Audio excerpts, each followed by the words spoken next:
Hello friends, నేను మా తోటికోడలు మా ఆయన మా మరిది లేకుండా ఫస్ట్ టైం ఆటో బుక్ చేసుకొని మా ఆడబిడ్డ వాళ్ళ ఇంటికి మామిడికాయ పచ్చడి పెడదామని వెళ్తున్నాము. మీలో ఎంతమంది పచ్చడి పెట్టారో కామెంట్ చేయండి. అంటే మీరు మృగశిర కార్తీక ముందు పెడతారో తర్వాత పెడతారో కూడా కామెంట్ చేయండి ఫ్రెండ్స్. మా మేఘన పచ్చళ్ళలోకి మసాలాన్ని ప్రిపేర్ చేస్తుంది. ఇవన్నీ ఒక 150 కాయలు ఉంటాయి. మంచిగా కడిగి తుడిచి పెట్టింది మా వదిన మేము వెళ్ళేసరికి. మా యష్నానేమో వీటిని బాల్స్ అనుకొని ఆడుకుంటుంది. మా మమ్మీ వాళ్ళు పచ్చడి పెడుతున్నారు అని. అట్లనే ఆడుకో, మన బంగారు తల్లివి కదా నువ్వు.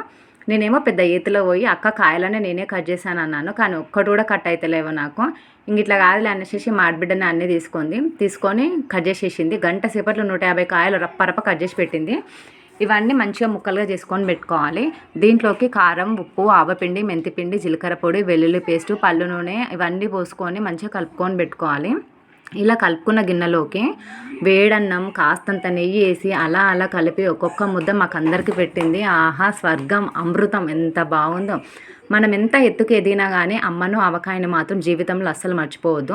మేము పచ్చడి పెట్టి అలసిపోయినామని మా మేఘనమ్మ మా కోసం గులాబ్ జామ్ తయారు చేసుకొని వచ్చింది. ఇగో ఇక్కడ కనిపిస్తున్నాయని మా మేఘన క్రియేటివిటీ. ఇక్కడ కనిపిస్తున్న అమ్మాయి అచ్చు మా మేఘనలాగానే ఉంది కదా.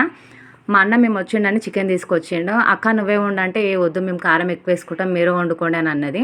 మా గని ఏమో ఇప్పుడు ఇస్తుండు. పొద్దునుంచి ఎక్కడ పోయినావు అంటే అమ్మ పచ్చడి పెడుతుంది, ఇంట్లో ఉంటే పని చెప్తుంది అనేసి జిమ్కు పోయినా అని అంటుండు.